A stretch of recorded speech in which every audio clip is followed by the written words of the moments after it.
Well, as we've pretty much been saying all season, it was another disappointing weekend for Orange County as they fall in El Paso 2-1. On the bright side, there was a goal from youngster Bryce Jameson at that match. So that's something good to look at and talk about as we go into this.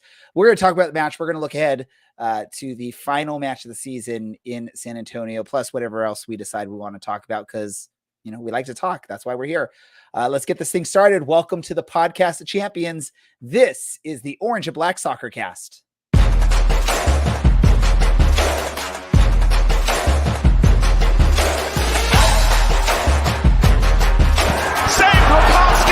And the air leaves Allang Stadium in one large exhale.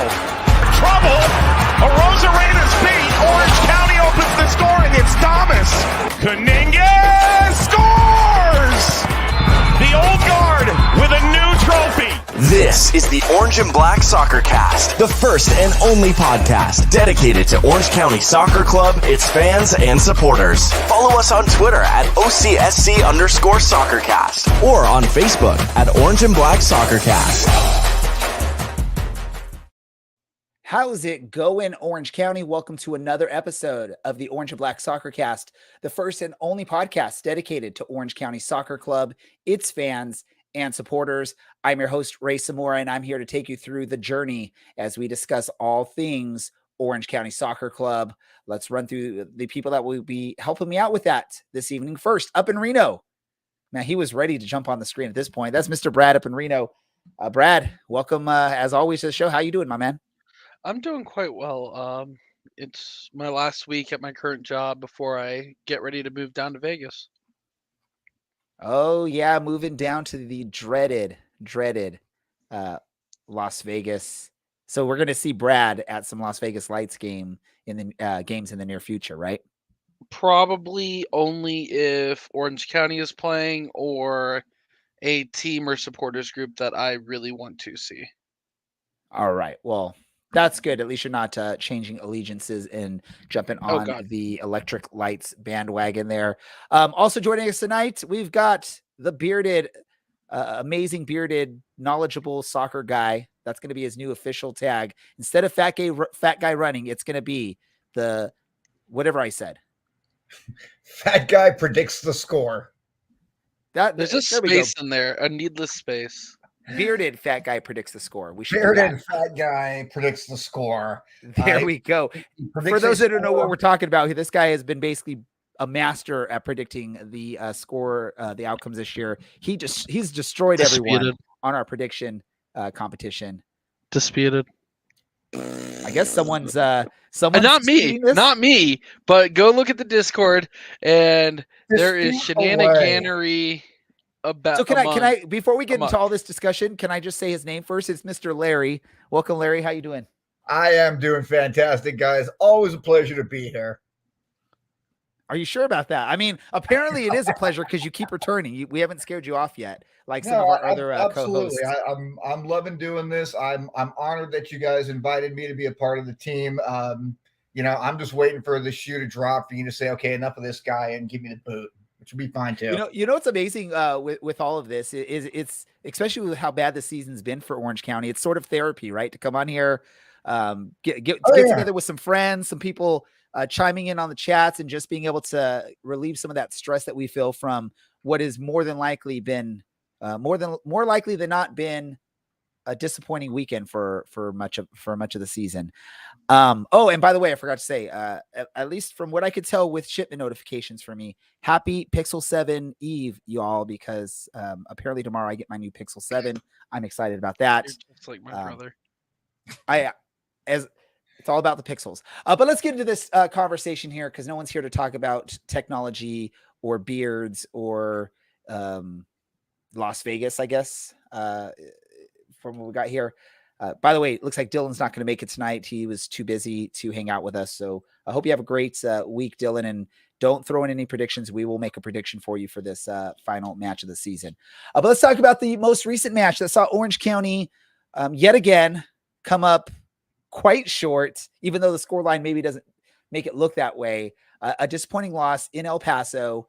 El Paso had everything to play for at this point. Orange County really nothing to play for except for maybe some of these fringe players trying to prove that they should return to the team next season, or just show other USL teams or other teams just in general that they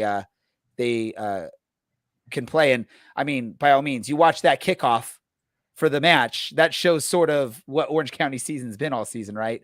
Within 7 seconds, we lose possession of a kickoff. Who wants to go first with us? Who feels like talking first besides myself on this match? I'm going to leave it open. Someone jump on this. Take it. Are you on me too, Brad? This game actually wasn't as disappointing as it could have been. Watching the replay, the highlights right there. Yeah, we lose possession after 7 seconds, and they come down and just nut the ball right off of the post. And then the rebound falls right to one of their players, and he just duffs it. It should have been 1-0 after a minute 35.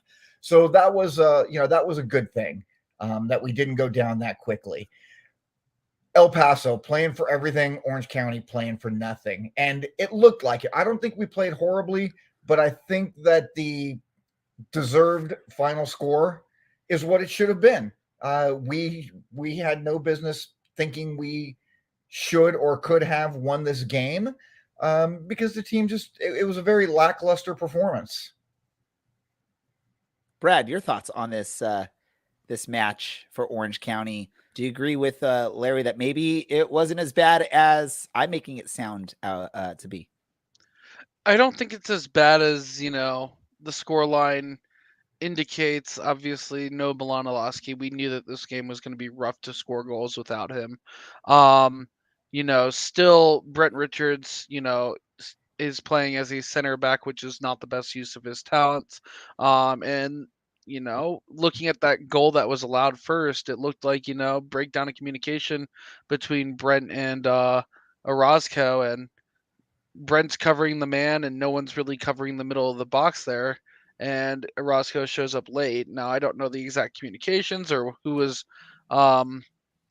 supposed to be doing X, Y, and Z, but that's just been the motto of the season, whether it's been Brent, whether it's been Orozco, whether it's been Powers, I think was there for a game, Skendi. Center back has been the weak link of this team. And then for that second goal that is on the screen right now, that's just a really nice taken free kick. I don't know, obviously defending it better is the easy answer, but just give credit to El Paso there. They had a really nice free kick and a really nice header, and it was contested, and it was just on target. So it's nice seeing Jameson scoring a goal. Too little, too late, but that's just the season.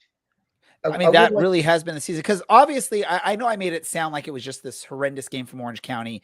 Maybe it's just sort of, the bad taste from the way the season has gone so far. I'm just sort of thinking in the negative light there. But the team has played a little bit better over the last month or so of this season. Just a little bit too late to make any kind of impact or have any kind of impact there. Obviously, the injuries have been difficult for this team to handle. We're seeing, like Brad mentioned, Brent Richards playing in center back for this team. Definitely not a position. I mean, again, this is a guy that when he came up was an offensive minded player and then got converted into sort of a wing back or fullback position. And now is being asked to play completely out of position. And again, he's not the tallest guy out there. Sometimes you'll see some, fullbacks or wingbacks that maybe get to like 6', 6'1". We know Brent Richards isn't there, and typically you want your center defensive back to be closer to the 6 foot or higher range. I don't think Brent gets there. Brad, maybe correct me if I'm wrong, because Brent a little bit better, but I do not think he reaches 6 foot in height, which becomes a little bit difficult. And we see that on some of the corners, we do not have that tall of a team, especially with Skendi missing. I don't know if Skendi would have made a difference there. Yeah, it showed in this match, right? El Paso was the team playing for something. They're still playing for, jockeying for position, I believe, in the Western Conference, if I can remember correctly. Right now, they are the 7th seed in the West. 1 point up on New Mexico United. So they still are playing for something. So it was very important for them to get the full 3 points against Orange County. The bright side there, Bryce Jameson getting a goal. Very nice to see out of the youngster, 16 years old, getting a goal here in El Paso on the road. And a decently nice goal. I think the goalie was blinded a little bit from his defense, so he didn't quite get the quick jump he may have gotten, but it was still a nice goal, I believe, off the far post, if I'm mistaken. Yeah. Thoughts on that goal, Larry? Yeah, actually, is this showing that Jameson should definitely can be a big part of this team next season? I think you have to look at him, but more importantly, now nobody's going to believe me, but I predicted this goal at about 78 minutes while Carrie and I were sitting watching the game. I did not speak the words out loud, but I swear to you on my beautiful 14-year-old son that in my head, I said, just jokingly to myself, I said, Jameson's going to score in the 85th minute to get his first professional goal. And when he did it in the 83rd minute, I can bring in my girl as a witness. I leaped out of my chair, started screaming, and she's looking at me like I'm insane, as she often does. And she's, what? I said, I didn't say it out loud. I was going to put it on the Discord server, and I didn't do it, and I didn't say it out loud. But I swear to you guys, in my head, I predicted 85th minute that Jameson was going to score. It was tongue-in-cheek when I did it, and then it happened, so it would be so much more impressive if I had said it out loud or put it on the Discord server. It was a nice goal, though. He was in good position to pick up some scraps. It was a poacher's goal, and he did what a good forward would do. He put it in the back of the net or off the post into the back of the net. So good for him. Congratulations, young man. Wait, really quick, Brad. Right before we went live, I was thinking to myself, around the 42nd minute, Larry's going to say something that's going to make Brad just crack up on screen. And lo and behold, I didn't say it. I didn't tell any of you guys. I didn't say anything to anyone. It was just in my head. I thought it, and it came true. So I'm a genius just like you, Mr. Larry. I'm just saying that I don't have to make stuff up to make me seem cool. That's all I'm saying. A couple of things. First, it is a little disconcerting that you would put a 14-year-old boy on the line of swearing on my ex. But nobody wants a 14-year-old boy. It's like not cool enough to be like the cool young adult. What did this conversation turn into, Brad? I'm curious here. I know we're here to talk about soccer. Nobody wants a 14-year-old boy. Can we like quote that and put that on Twitter and say Brad said this? No. Nobody's gonna believe him anyways. He probably changed it last minute on his little Discord note to me pre-game. Which is okay too. I don't have to be I'm going to have to revisit the rules there for next season. Apparently, one of our listeners confirmed Brent Richards is not 6 feet. He's listed as 5'10" on Google. And we all know typically your height is usually a little bit exaggerated, slightly. But who knows? Because sometimes in some positions you shrink it a little bit. In some positions you grow a little bit on your official height. I don't know. 5'10" seems to be about the perfect for a wingback position there. So who knows? Brent might be slightly smaller than 5'10" or slightly larger than 5'10", but obviously I don't think he's getting to 6 feet. So with this loss, Orange County is obviously wrapped up last place in the West. So they have literally gone from top of the mountain to at least the bottom of the mountain in the West. Now, there's going to be a lot of arguments that are going to say, well, at least we're not last in the East. If we're in the East, maybe we're doing a little bit better than last. You can't really look at points because there's not enough equal competition between the two conferences to say, Orange County would be 11th in the East if they were in the East right now. You can't really look at it that way because there's not that even or equal amount of matches between the two conferences. But obviously, I think John Morrissey at the beginning of the season sort of had Orange County sitting at the bubble of the playoffs or even sitting just outside of the playoffs. And I think we all were a little bit upset that we weren't getting the respect at the beginning of the season. But obviously he knew something because he looked at this team, he looked at the roster. Maybe he knew that there would be some injuries that would be happening with this. Disappointing though, to go from top of the mountain to not even on the mountain anymore, right? I mean, what are your thoughts on that, Brad? I mean, if we could play Luton every week like we did mid-July, end of July, we'd be pretty good on the East and the West. As for the actual what's-my-goings for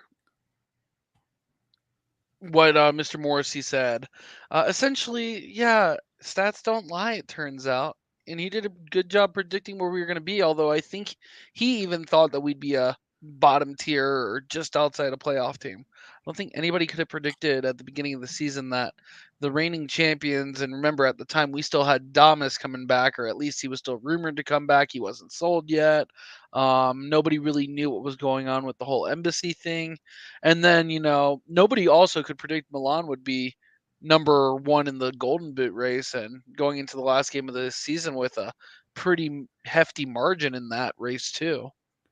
Well, let me ask you, Larry, then, right? Is if there isn't this embassy issue in Haiti and Damas returns to the team this season and we're pairing him with someone like a Milan Olaski, how different does the season go for Orange County? Before I address that, I would like to address John Morrissey. 3-4 weeks into the season, he still had Phoenix at a 100% chance of making the playoffs. So, and he got mad at me for giving him a little bit of crap on Twitter. And that's okay though. That's fine. But yeah, like 3-4 weeks in the season, he still had Phoenix at 100%. And I would just ask him, like, how can you put anybody at 100%? Nobody's 100% guaranteed. Well, the algorithm says this. Well, he was wrong on their algorithm. He was right on our algorithm. So he's 50-50. Great job. I think Larry's getting a little cocky with his great predictions this season. He's gonna try and take over that USL Tactics role going forward. Don't forget, I only learned what a number 9 was 2 weeks ago, and Russell told me. So hey, I'm still not that knowledgeable, just a little bit lucky. But I'll tell you what, I don't know how the season goes if RD11 is here, but I'll tell you what, it sure would be fun to watch him and Milan together up front, wouldn't it? That's a lot of youth, a lot of speed, and a lot of goals flying into the back of the net. It would have been a ton of fun. Would it have made a huge difference? I don't know, only because our defense was the failing point this year. Defense and really just a lack of, I don't know, chemistry. Is that the right word that I want to look for here? Did this team lack chemistry this year, just overall? And I don't know if that started at the back end with not having Robbie Kiernan I think Michael. That's that missing link of the season. Maybe is more Robbie Kiernan than Ronaldo Damas, right? Because maybe I think Orozco and Kiernan, with their partnership that they've built over the last couple seasons, it sort of is needed back there for solidity.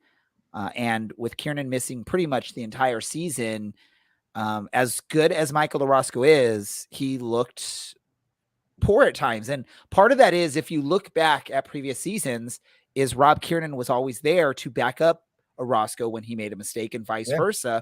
Orozco would be there to back up Kiernan. They knew each other. I think they knew each other so well that Kiernan knew when Orozco was going to attempt to maybe make a risky play, and he knew where he needed to be for that moment, and vice versa. This season, we saw a lot of confusion where you didn't see a Michael Orozco ready to back up someone like an Albie Skendi when Albie Skendi would make a mistake, or an Albie Skendi backing up an Orozco when he makes a mistake, which led to a lot of difficulty for a really good goalkeeper. We saw last season a really good goalkeeper in Patrick Rakowski struggling really, really hard this season because of a weak defense. Now, I'm not saying Rakowski has no blame as to what his mistakes were, because there were a few times where I'm yelling at the screen that Rakowski needs to take better control of that ball.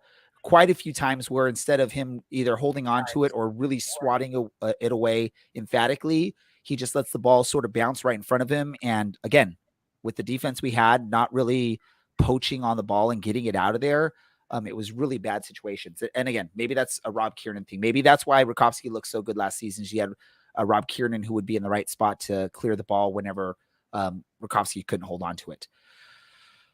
One last match to go. Well, let's do this. Let's talk about the prediction scores. Again, I think this is completely done at this point. Larry has wrapped up the title, I believe. I don't think anyone mathematically can catch up to Larry at this point. 140 points on the season. Larry, you're setting the bar high in our first year of this type of scoring for the prediction contest. Is this going to be like an all-time record this season? Are you going to get to the 150 for the final match here? Or, I mean, are you ruining it for the rest of us that want to try and break records going forward? What's up with this? Tell us your secret. What is your secret and how you are doing so well on this prediction contest? It was being realistic. That's all. Russell doesn't like the fact that I bet against OCSC on a number of occasions, and I'm not ashamed to say that I did that. There was a couple of games that I called where, I didn't think we had a chance in hell of winning, and it turned out I was right. I didn't want to be right. There's nothing I would like more than to be wrong in that situation. It's like, for God's sakes, guys, please play better and prove me wrong. But we weren't playing for. I play to win. I like to win. Winning is more fun than losing. So that's why I guessed the scores, predicted the scores that I predicted. When I thought we were going to win, I predicted it. I predicted a tie on the podcast last week, and I thought about it more, and I just thought about it and went, we don't have Milan, and El Paso has something to play for. We're not going to tie this game. So Saturday afternoon, I messaged Brad and called it 2-1. 2-1 Is El that Paso. legal, Mr. Commissioner Brad, that we can change our scores? Because if so, I would have been changing them all along. I'm gonna change that next year. I'm gonna secretly dock you points next year if you do this. Oh, okay. I see. So we're going to have the Larry rule. Is that like the Tuck rule in the NFL? Is that the same thing? Well, we got to come up with a better name for it than the Larry rule. Fat guy rule? Pulling a Grayson. What's up with you today and 14-year-old boys, Brad? I do not know what's going on. That's just what his name was in the competition since the beginning, because he would come in as 14-year-old son's name, Brad, and you're calling his name out again. Let's look ahead to the final match of the season. This is going to be the last time we're going to see Orange County playing a game that counts in the USL. Obviously, it means nothing for Orange County and where they're going to finish on the table. Really, this is more just a pride match. The good thing, I guess, for Orange County is they're playing against a San Antonio team that more than likely is going to be prepping for the playoffs at this point. They're not going to want to risk any of their key players getting injured, so you may see some rotation. You may see some players maybe not playing a full match or not even suiting up for this match. San Antonio does have a week 1 bye in the playoffs, so they already have that. So who knows how much they're going to do that. Unfortunately, maybe that hurts Orange County a little bit. And the thought, maybe if it was traditional where they're playing the first round of playoffs, then they're going to pretty much rotate the entire side. Who cares about this match? They've locked up the West by what? Right now they have a 16-point lead in the West, which is crazy.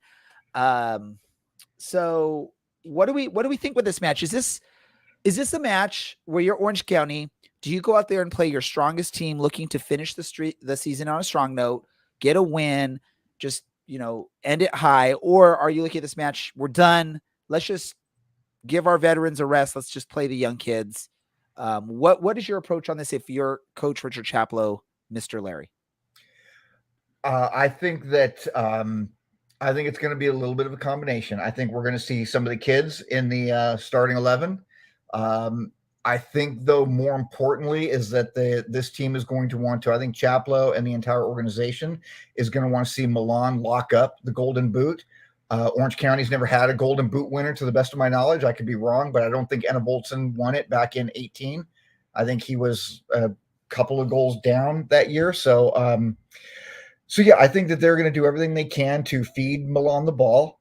And I think that is going to be the focus of the game. And given that San Antonio has nothing to play for, the only thing San Antonio can do would be get one of their top players injured for the playoffs.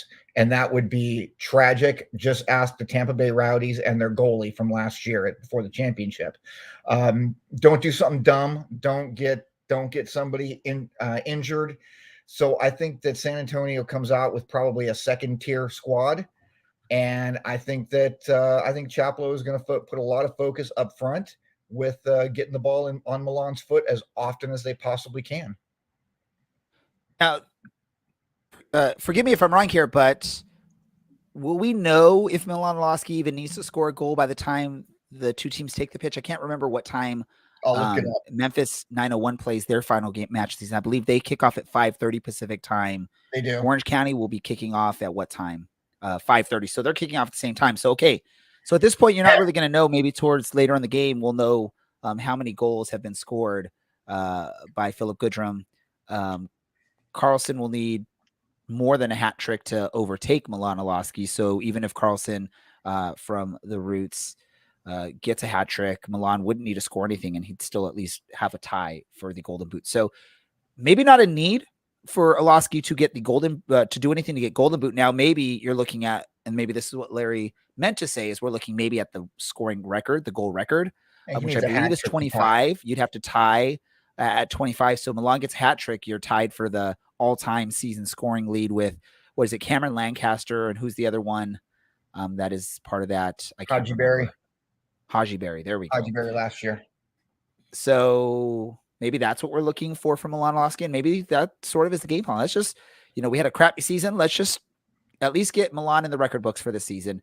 Now, in doing so, you may be pricing yourself out of being able to keep Milan another season, because then you may have a lot more teams looking at him. I'm sure there's already a lot of quality teams looking at Olowski willing to put money on here. Brad, your thoughts on this San Antonio match? Honestly, I don't know if San Antonio is thinking about it or even if it matters to them, but history could be on the line this week. Right now, if I remember correctly, I did a little bit of research while Larry talked for a while. Thank you for doing that, Larry. I'm here to help. But unless my research is wrong, Phoenix Rising in 2019 is currently the leading points team for all of USL. San Antonio is sitting on 76 right now with one game to play. They could theoretically get to 79 and therefore break Phoenix Rising's 2019 record. Do I think they do that with their starting players? Maybe for 50, 60 minutes? Are there second tier of players better than our first tier of players?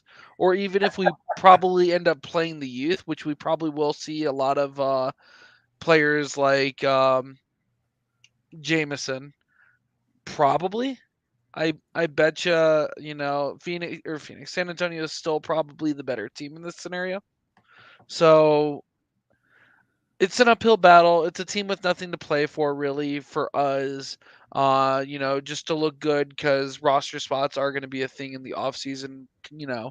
Literally a month from now, we'll be talking about player departures. So it'll be interesting to see, who plays and gives a good effort in this last game and works to secure themselves a spot in 2023. This is one time where I wish we actually had Harry from San Antonio in the chats, because I'd ask him to chime in on how confident he is that San Antonio is going to do anything but rest their key players for this match. Because if I was in that position as the San Antonio coach, I'm not risking injury to any of my key players on a meaningless match. Yes, There is that record that you can get, but we all saw what happened with the 2019 Phoenix Rising team, right? They didn't win the championship. So you could be the, I guess, record holder for regular season, but it doesn't mean squat in America. Now, across the pond, that would mean a whole lot. If you have the most points at the end of the season, you're the champions, regardless of any kind of potential for playoffs or anything like that, right? And yeah, we did have the message pop up here on the YouTube stream. Chuck just basically saying there's the hamburger game in a couple weeks or in a month, basically, that we'll be able to sort of see that swan song, see some of these players get one last chance for the Orange County fans to cheer them off. So maybe play the kids and just feed Milan all day is an option for this. Now, Brad, one thing I want to talk about you is you said, we're going to start hearing about departures. Typically, if you haven't learned yet, we don't really hear about departures from Orange County. We just have to wait till about, February, and then we start hearing about some returning players. Now, last season, actually, the club did a really good job of announcing it like 5 or 6 returning players pretty early in the off season, which was really 3 cool of them. I think they even did a couple. June. I think they even did a couple before the season ended last year, but we'll see. We'll see if we get the announcements because I'm anticipating a decent amount of roster turnover. Maybe a lot of the youngsters staying by, but I'm anticipating some of the veterans either hanging the boots up or moving on to, other opportunities at this point. So we'll see what happens with that. Do we need to let's do some score predictions for this match. Let's do that. Now we don't have Alan. We don't have Dylan here. Brad, have either of those provided official predictions for the match? They have not. All right. So let's go ahead and do this. Let's make a prediction for Alan. And I'm going to make that prediction. I'm just doing this right now because we all know Alan is a San Diego Padres fan. So I'm just going to go with whatever the score is right now between San Diego and Los Angeles. Oh my God, make me do it. Right. Los Angeles is Orange County. San Diego is San Antonio. All right. So right now we're looking at Orange County winning 5-3 over San Antonio. You didn't have to look it up, Brad. I was going to tell you what it was. Oh, you were going to tell me? Okay. Google search. Yeah. Orange County 5. Google doesn't have the score on the front page because baseball. Orange County 5, San Antonio 3. Now for Dylan, what do we want to do for Dylan? I'll let 9-1-1. I'll let you all decide 9-1-1. score. 9-1-1. What? 9-11. 9-1-1 or 91-1 if you. Or really how about are 9-1-1, and then we have no idea what that score means. He doesn't get any You're points. gonna break my spreadsheet by doing this on the last game. Does order mean nothing to you, sir? I don't know. Does it? I'm writing what I said. Larry's just like cracking up. He has no idea what's going on.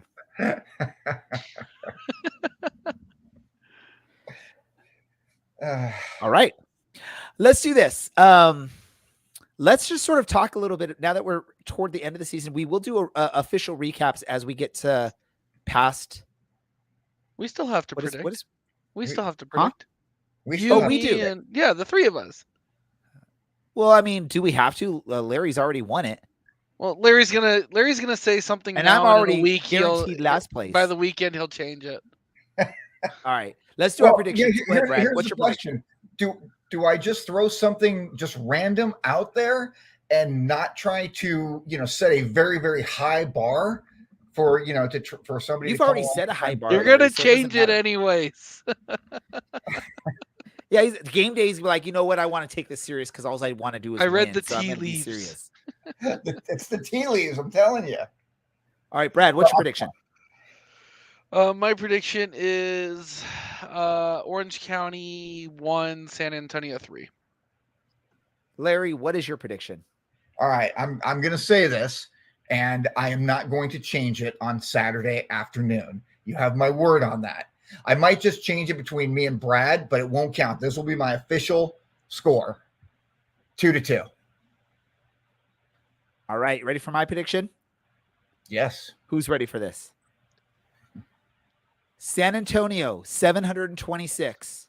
Orange County, 949. Oh, are those the area codes? No, those not area codes. That doesn't make sense. What do you mean those aren't area codes? 949 is Southern California? It's for Irvine. Oh.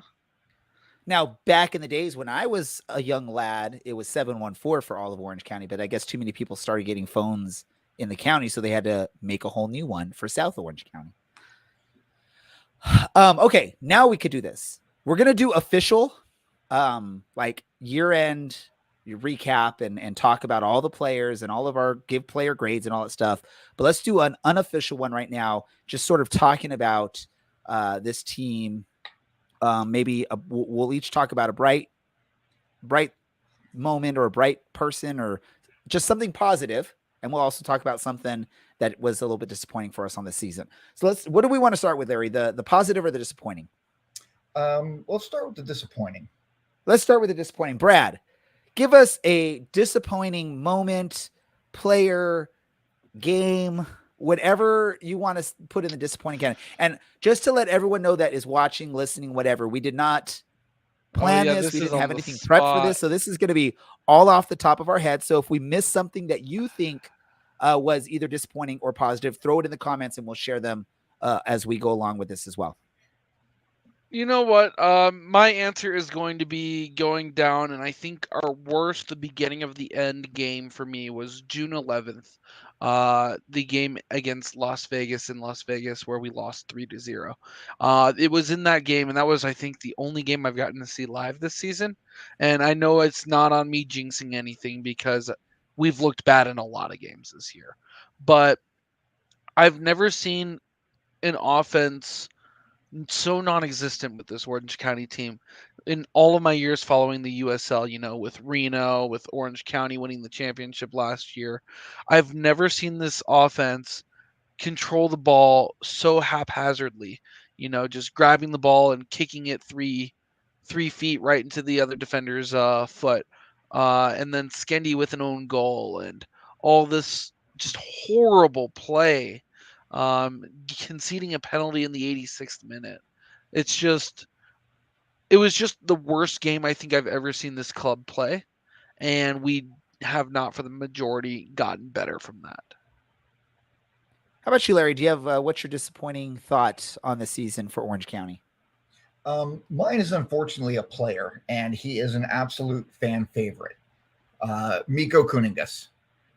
Mikko is a fantastic human being, and he's a terrific soccer player. And to put it mildly, his year has stunk for us. Injuries, I don't know if he had COVID or why he was out for such a long period of time. And then when he was on the pitch, it was not the same player who was a catalyst to bringing that team a championship last year. And it was really disappointing for me because I really liked the guy so much. And you could just see when he was on the pitch last year, this kid, he's just playing with fire, and he's got a desire to win. You can see it. He's having fun out there. You could see that as well. And this year when he was on the pitch, it just wasn't there. It wasn't there at all. And it sucks to have to say that about somebody who you like as a human being and respect their ability. That was one of the most disappointing things for me personally was Mikko's season. And I would love to see him come back. I doubt it'll happen, but I'd love to see him come back for one more year. And he's still a kid. He's only 25 or 26. He's half my age. He's a baby. I would love to see him coming back one more year, or more if it was possible, and come back and be that player that he was last year. Smiling, intense, putting balls in the back of the net, just doing crazy stuff. That was a big one for me. I was trying to do the math to find out exactly how old you are, because you said Mikko is half your age and he's like 25. I'm 52. I'll be 53. Trying to do some math there. So I could probably go with what is like the obvious easy answer for a lot of people and say Albie Skendi was a disappointment for Orange County this year, but I'm not going to go there. There's a lot of reasons why that didn't work out, at least with him playing where he was playing. Here's my disappointment for the season is the roster moves or the roster building for this team throughout the season. We come in with what look to be a pretty decently built roster. If you don't have any injuries, if you don't have are not forced to sell players like Ronaldo Damas, you have a pretty decent looking roster at the beginning of the season. But then you start having some injuries, especially on the defensive end with Rob Kiernan. And then shortly thereafter, Danny Acosta gets injured. He's out for the season. So you're down 2 defenders, and then lo and behold, you start selling or releasing defenders like a Blake Malone, and then a Kobe Henry leaves. And what does Orange County do to answer the lack or the loss of defense? Is they go and they sign midfielder after midfielder after midfielder after midfielder after midfielder after midfielder. And it didn't quite work out for Orange County on this, right? We see that throughout the season. We saw Danny Peterson playing some defensive spots. Seth Kasipli was playing defense during the season.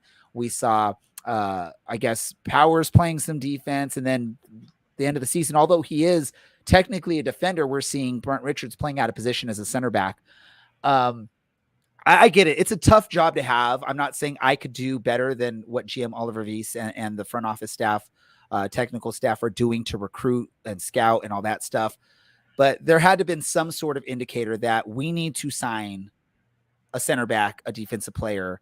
They did try to take someone on loan like a Longmire. Didn't quite work out for Orange County, except for the fact that he just picked up card after card after card and got ejected and all that fun stuff. So my disappointment is what was done with the roster. Not quite at the beginning of the year, because I was actually pretty stoked about the way this roster was built at the beginning of the season. Again, if there's no injuries, no worries about that.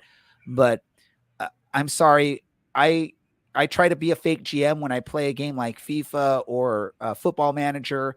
And if I have injuries and I sell defensive players, I know I need to go at least sign some defensive players on there. And for some reason, Orange County was unable to find defensive players. Now, they did bring on the youngster. I forget what his name was. He started a couple weeks back and got his first start. But still, it's one of those things. We lost so many key defensive players to either injury or, moving on to other things that I was just perplexed as to why we didn't bring some sort of veteran leadership on the defensive end. Maybe just it wasn't available. Who knows? But it was very disappointing to see a bunch of midfielders being signed to contracts throughout the season when what we really needed was some defense. Positive side of things. I'm going to go to you, Brad, since we'll just go in this order again. Positive for you from Orange County this season. Before I move into positives, I do want to make it quick before Harry goes and loses a gasket on your prediction. Although 726 is an accurate area code for San Antonio, the most accurate code or area code for the team itself, and you should know that that's in their literal Twitter page of Defend 210. Okay. And that's they're San Antonio. What? Literally go to their Facebook page. Fine, change my prediction. I already did. So your new then prediction is 949 to 201, and let's be honest, that's more accurate to your standard prediction formula anyways. As for the good of the season, that's a tough one to handle. I'm going to say the fan engagement. The stadium has been packed, even late on in the season. The fans going to City Hall, going to stand up for the team, traveling, not far, but to LAFC for that Open Cup game, and seeing the support of this team and how strong it's been over the season, even though it's not gone the way the team's probably intended it to go. Just seeing all the fan support and sellout after sellout down the stretch, even when the team was eliminated against San Diego, has just been very good to see. And the team would have to work really hard to keep it in the offseason because in the USL, fans and support is nothing you should take for granted. Just because you went and enjoyed one game doesn't mean you're going to come back next season, especially since the off season is going to be a little longer than it was last year. How about you, Larry? Do you have a positive from this season? Outside of the obvious of Milan, that's far, far too obvious. I was thinking in my head exactly what Brad said. The fan engagement this year has been absolutely fantastic. Being down there on the sidelines and seeing the just the packed stands, the general admission section just full. Both sides of the stadium just completely packed. Hearing the roars hearing the cheers when we score, being down pitch side is exponentially different than when you're in the middle of the CLC. Now, being in the middle of the CLC is way more fun, and I miss it. But I've enjoyed being down there on the side, to get a different view of it. So yeah, definitely the way the fans have responded. It's going to be hard. It's really easy to pack a stadium the season after you win a championship. It's incredibly easy, even for a second-tier soccer team, down in Orange County. To do that again in a follow-up season where you have come in dead last, the front office is going to have to put some work in to make sure that fan engagement stays. so that people stay wanting to come to the stadium. So we're still putting 43, 44, 4,500 people in there every Saturday night, making a bunch of noise. So I'm sort of with you guys on this, but I'm going to go in a different direction as to where this might be coming from, right? And this is maybe why this is going to continue the fan engagement, the packed stadium, right? Is I think Orange County's media presence this year was hands down the best ever, and probably 10 times better than it had ever been in the past.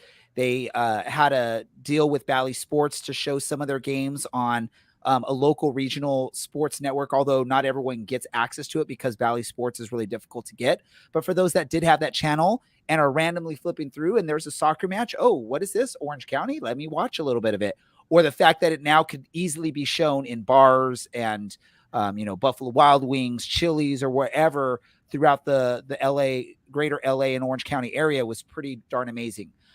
Media coverage from some of the sale of players, Ronaldo Damas, Kobe Henry, that sort of put Orange County on the map soccer wise. Maybe not the average person in Southern California knows who they are at this point from that news, but people outside of Orange County, outside of Southern California, now knew who Orange County was. If you're a USL fan, if you're a US soccer fan, because selling Kobe Henry, who's, this promising young US soccer player who actually made an appearance with the top tier team for the U.S. men's soccer in friendlies, who has been representing the U19s in competitive formats. It's tied to Orange County now. So you're going to get some growth of fans from that. And then, although probably not what we all hoped for or wanted to be sort of this bright, shining moment of media coverage, the soccer stadium issue was getting coverage from the local news networks. You had the local newspapers covering it. You had local media personalities covering it. And then also you had people across the country that are affiliated with USL supporter groups, USL fans, other USL podcasts, other soccer podcasts. You had people like Mike Watts and like Devin Kerr talking about it on their shows. That, I think, was probably the biggest, brightest, shining spotlight on Orange County Soccer Club as far as getting media coverage. It sucks that it had to be this sort of fight for a stadium with the city and all that. But I think that if you look at after that all happened, the attendance pretty much was sellouts most of the home games after that, if not all of them. The Los Angeles Galaxy match was a sellout. The final home match was a sellout. I think a lot of that comes from the coverage that the team got from the battle over the stadium with the city council. So I think all that media coverage we got this season helped out tremendously. The easy access for random fans that are just flipping through their TV to find a match, or if you're at a bar and they just happen to have Bally Sports on because maybe there was another team playing before and it just got left on that channel. Now you're seeing Orange County Soccer Club on the TV. I think it all helped out. I think that's going to help continue the growth of the attendance for Orange County. And I'm looking forward to potentially seeing a good, if not, sellouts, some pretty big groups of fans, over 4,000, 4,500 fans, pretty much every game, unless we get one of those, cheap or crappy midweek games at on a Tuesday or Wednesday night. That's difficult for a lot of people to make. So that's what I see with some of that. Yeah. It is funny that all three of our bright spots this season were all off the field. If there was ever a reason for us to not argue that Milan should win the league MVP, Larry, he shouldn't, because he didn't make us any better than we were. Let's do this. I'm going to switch things up here because I'm waiting for Las Vegas. I'm waiting for a 5-hour drive, and I can find you. I'm going to switch our order of things up here really quick. So hopefully I don't throw our producer off, because we do have a guest that's going to come on to help us talk about some random soccer stuff. So I want to go to our random thoughts of the night. So we're going to do our random thoughts first, and then we'll get to the random soccer news or ideas or thoughts. So I'm going to go to you first, Larry. What is your random thought for tonight? Why did my son suddenly decide he wanted to be a lacrosse player? This is my only thought for the last 8 days in my head. Lacrosse gear is really, really expensive, and that's all I have to say. But I do still love him. Love you, buddy. Go ahead, Brad. Lacrosse gear is expensive. I actually prepared a random thought. Was watching Celebrity Jeopardy earlier today, and I love Jeopardy. I've watched Jeopardy for years. Alex Trebek is an icon. There is no replacing him. Although I think both Ken Jennings and Mayim Balik have done a very good job. However, whoever thought of introducing triple Jeopardy into the competition needs to be fired. It goes completely against the format. I had to do a double take. Like, why are they in more Jeopardy questions? Why isn't it Final Jeopardy? It's because Triple Jeopardy is a thing right now that I think they're piloting with Celebrity Jeopardy, and hopefully it stays with Celebrity Jeopardy and doesn't move into the regular programming. That may be. I think there's this big thing right now, push for like hour-long game show formats, right? Because you had like the return of Pressure Luck. If everyone remembers back when I was younger, Pressure Luck was a 30-minute show, really quick. You go in and did the 2 rounds, and whoever won, and they return the next game. The next week or whatever. Now they have the new Pressure Luck where you have like the regular 2 rounds, but then you go to this like bonus round where you can win like millions of dollars worth of prizes and stuff. So I think maybe there's just this competitiveness for, this game show market of getting an hour-long format and maybe giving away more money, making it seem bigger and better. And yeah, no whammies was pretty cool. I did audition for Pressure Luck though, the current iteration, and I actually did a Zoom call audition, but I never got a call back after that. So apparently I wasn't good enough for that. Let's move on to our random soccer news and thoughts. And before I get anything from you guys, I want to bring a guest on really quick. For those of you that maybe follow our social media, we tweeted out recently that there is another local team that is participating in early rounds of USL Open Cup, the Lamar Hunt Trophy Cup. And that is Laguna United Football Club. They're going to be hosting Capo FC this Saturday in, I believe, what's the second round. And I believe we lost our guest really quick. So hopefully we'll be able to get him back on here. I think he was on here for a second, but we're going to try and bring on director of coaching. And I believe he actually even coaches the team that's participating in this Open Cup match. And that's Sam Nicholson from Laguna United. While we wait to see if he is able to make it back on, do either of you have any random soccer news while we wait to see if we can get our guest back on here? Yeah, well, an anecdote anyway. Earlier this week, late last week, I got a text message from my best friend. Her and her daughter were in Lisbon, taking a little holiday, Portugal, Ireland, London. And she sends me a text message that read, "Is there a big soccer game going on? Because this whole city is really loud and people are singing and drinking and dancing in the street." And I didn't bother to explain to her. I just told her that, PSG was in town and told her some of the players are a few of the best players literally on the planet.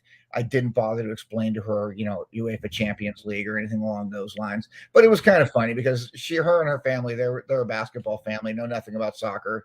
And she's in the middle of a great city with God, what I would have given to be there to go to that game between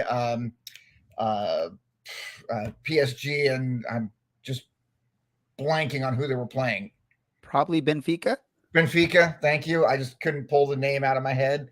Yeah, I would give anything to be there. And she's like, "So what's the big deal? Why is it so noisy?" Yeah, so that's my random soccer news / anecdote for the week.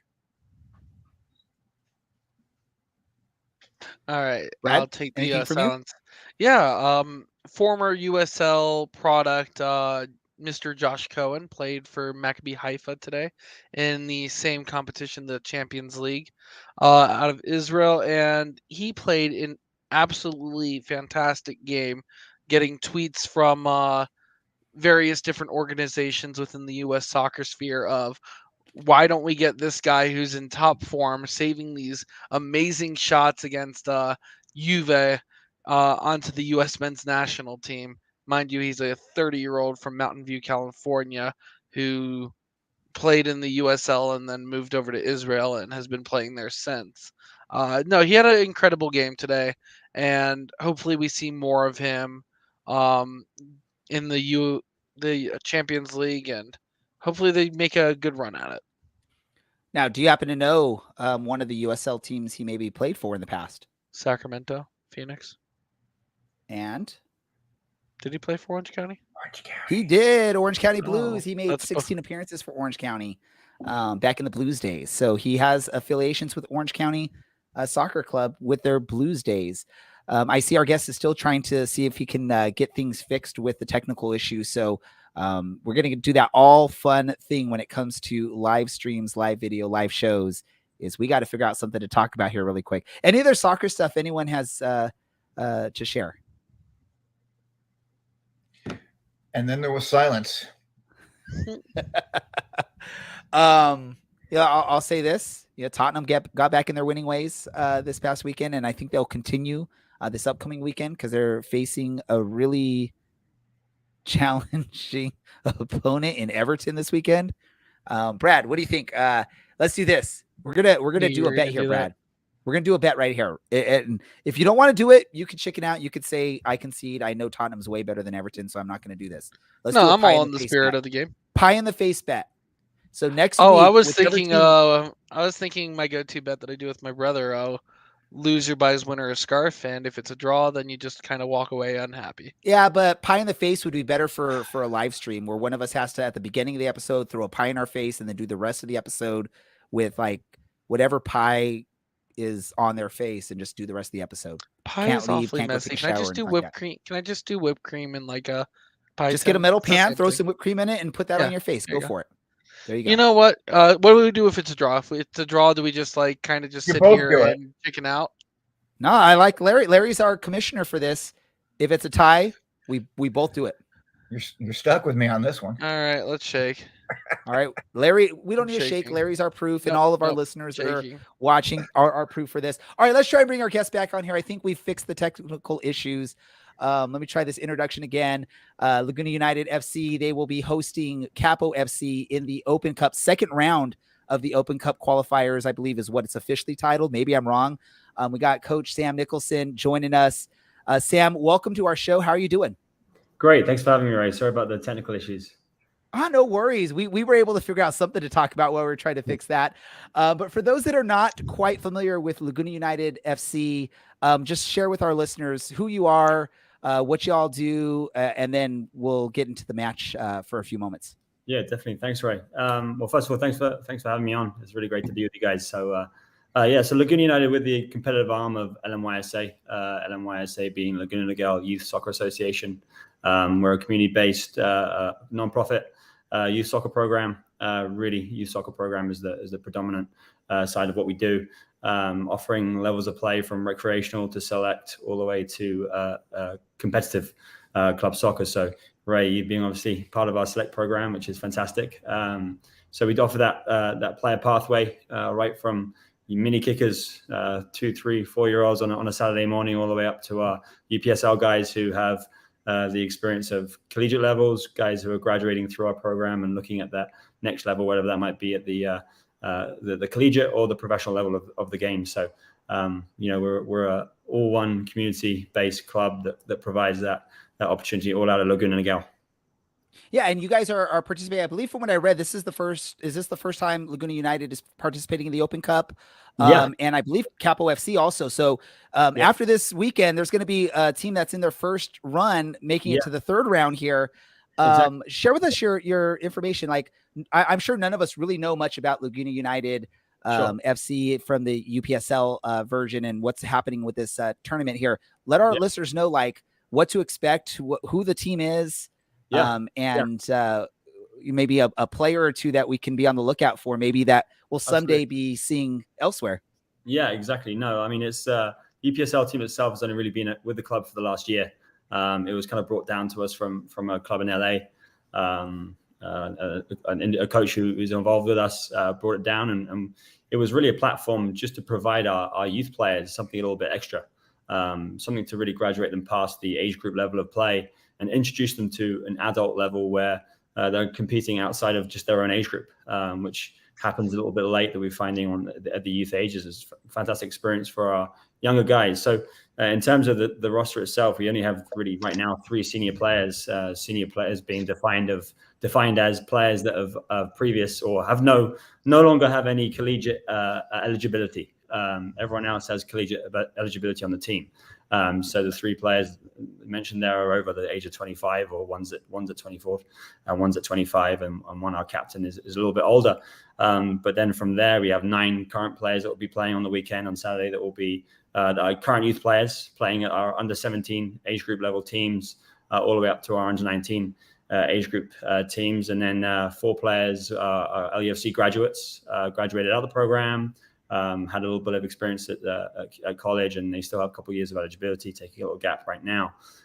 So really that's what this kind of team was put together for, was to support the players that we've just seen graduate out of our club and out of the age group level, and then also introduce those youth players, those top youth players who are looking to take that next step, and getting that experience and being guided by some of our senior guys who have that experience, whether it be at the professional level, the collegiate level, the older guys coming back who are bringing some of that experience that they've had at the college level, that might be between seasons or might be taking that gap year before they make their next decision and step in their careers. So pretty exciting to see the youth guys really step into that and kind of get this opportunity to hopefully make a run at it and maybe draw someone like OCSC in the first proper round, which was, I know that'd be pretty awesome. Yeah. I was mentioning, I mean, it'd be pretty cool if they could make this like miracle run and get a match against someone, right? I mean, yeah, I think that's always the big hope for everyone, right? Is the Cinderella story on some of these.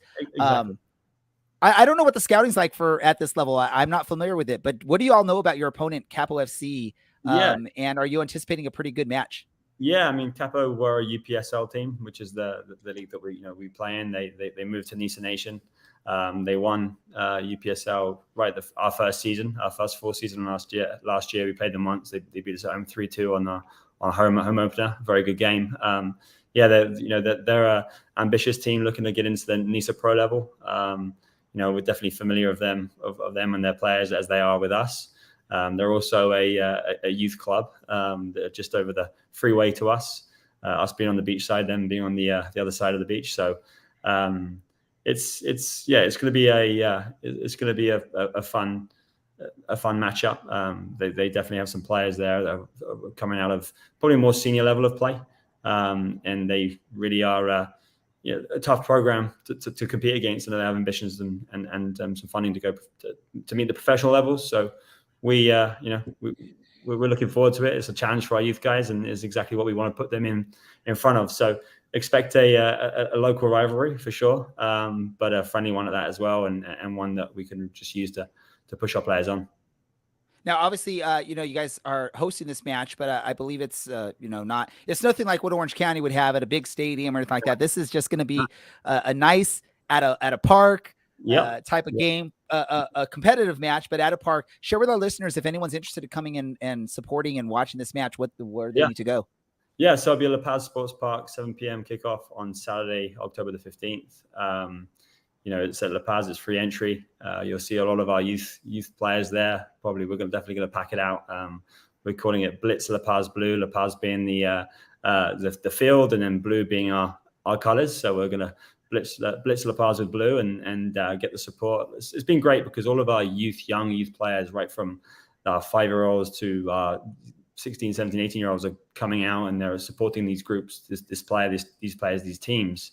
And so it's really exciting to see our families get behind it, our community get behind it, which is awesome. And, we have a lot of families and players who have season tickets at OCSC, but then for them to come and sort of be involved in this with our outlet team and kind of lend us support is fantastic. So it will be a great event. Yeah, I'm excited for that. And for those, if anyone does want to come out to the match, we're blitzing it blue. It's sort of a powder blue, right? It's more like that Manchester United blue, not like a royal blue, like what Brad's wearing on his Orange County shirt. It's a lighter powder blue. Yeah. Brad, Larry, do you have any questions for Sam really quick before we wrap things up here? Just one quick one. Sam, I'm Larry. How you doing, bud? Good to meet you. Do you have a particular young player right now who, maybe his name you might want to throw out there, that it's a name that maybe we should all keep in the back of our mind for future reference? There's definitely 3 or 4. One of our O2 graduates was actually with you guys for a little bit with OCSC on the reserve team, was training with the first team. Youssef Farah, center forward, just a natural, true goal scorer. really developed late as youth years, and managed to connect with Richie, and Richie gave him a shot and gave him a look. He went to the open tryouts, made his way through it, and was training with the first team for a long time. He's now looking at his next steps through that. But we go younger than that. I look at our 2006 birth year players, Tyler Queen, who is an unbelievable athlete and workhorse, versatile player, very calm on the ball. Unbelievable mentality and mindset about him. He's one that for the future. He's going to be a top player, whether he goes the college route or beyond. Another one is Sonny Mosdry, who's a very special player, attacking midfielder, can play in a wide position, very dangerous around in the final third, and has unbelievable creativity and technical ability. So yeah, those youth guys are exactly what we want to kind of put in that market right now. And if anyone is listening here, just come and get them. Come and get them. If you're a college coach, if you're a professional coach, if Richie's listening, come and get them. Come and watch, and just let me know which one you want, and we'll give them to you tomorrow. So that's kind of the. Do you have a strong center back that maybe OCSC could borrow for this coming weekend? Yeah, I've heard the struggles. Yeah, Marco Diaz. 2006. He's a young player. He's a junior in high school. Fantastic setup. He plays on the ODP team, on the Cal South ODP team, Olympic Development Program team. Been invited to the national pool as well for the ODP national pool, and he's a fantastic player. He's available. He's available. I can. Yo, Chaplow, you listening? Well, I was going to say, for those that have put it together, we heard Sam say Richie a few times. That's who he's referencing, is Richard Chaplow in those moments there. I'm sure Chaplow, if he's not listening, I'm sure you've had conversations with Richard Chaplow more than once, Sam, about some of these players who might be good for the future there. And by the way, I saw Brad's face when you mentioned the 2006 players. I think you're just making us all feel a little bit old. And Brad's like the youngest of the group. Yeah, here. No, Dylan's significantly younger than me. Dylan's not here tonight, Brad. Dylan's not here tonight. Any last thing you want to share with any of our listeners, Sam, either anyone coming out this weekend or just sort of, how to support Laguna United or just support youth soccer in general? Because that's always the most important thing, is right, supporting these players. Yeah, exactly. I mean, I think, youth organizations are so important to our communities, so important to our cities. And it's just so important that we get the backing, whether it's OCSC at the professional level and what they do with the reserve teams. We were fortunate to play the OCSC reserve team back in April at the Great Park. Opportunities like that where we can blend our communities, where our really community-focused clubs in our areas and our cities kind of emulate what we are trying to create in the culture that we have. So, I say that there's just so much talent out there now at the youth level, so many top clubs and young players who are getting this opportunity to play. You look at all the young players coming through the OCSC program now, or the young players that just signed and getting first team experience. I think it was a 16-year-old that just scored the other day, 17-year-old. This is fantastic for the game and for the development of the game, and it's just gonna blow everything up and provide so much more exposure and so much more popularity amongst what we're doing at these youth levels. And for us, this is where it starts, and it's our dream to see our players hopefully play at that level and develop into that platform as well. So I would just hence and highlight just the community support that is needed for all of that, and just getting behind these organizations like OCSC, LUFC, LMYSA is just a fantastic opportunity for everyone to be involved in. Yeah, I know. Amazing. And just sort of throw it for fans that maybe are familiar with some other teams. UPSL, Orange County FC is part of that league. And we all have experience when Orange County FC knocked Orange County SC out of the Open Cup a few years back. Wasn't the most exciting moment or proudness moment for Orange County Soccer Club fans. But I want to thank you, Sam, for taking some time. I know you had just wrapped up training with the team in preparation of this match, raced home to jump on here with us. That's the reason why we did things in a little bit of a different order tonight. But I want to thank you for coming out and speaking with us, sharing a little bit about Laguna United FC. And hopefully we get a good turnout of fans at that match for you, wearing that powder blue and cheering LUFC on to victory. Maybe, hopefully we get that Cinderella run, maybe a good match at Championship Soccer Stadium between LUFC and Orange County Soccer Club. That'd be a dream. Thank you very much, Ray. Appreciate it. Thank you so much. Once again, ladies and gentlemen, that's Coach LUFC, Sam Nicholson. Again, we always talk about like supporting local, and it goes beyond just, businesses and stuff like that. We all know the soccer scene in Orange County, Southern California is really big. And some of these players may be players that'll be one day suiting up for your Orange County Soccer Club. So what an opportunity. And it's Open Cup, which is fun. It's neat to support that. We got to wrap things up here. This is later than we normally go. I think it's past bedtimes for at least half of us here. So we're going to wrap this thing up for Brad, for Larry, producer Andy, and then those that couldn't make it tonight, like Dylan, Alan, Taylor. This is the Orange and Black Soccer Cast. We appreciate you watching, listening, whatever. Enjoy the rest of your day or whatever time you're listening to this, and we're out.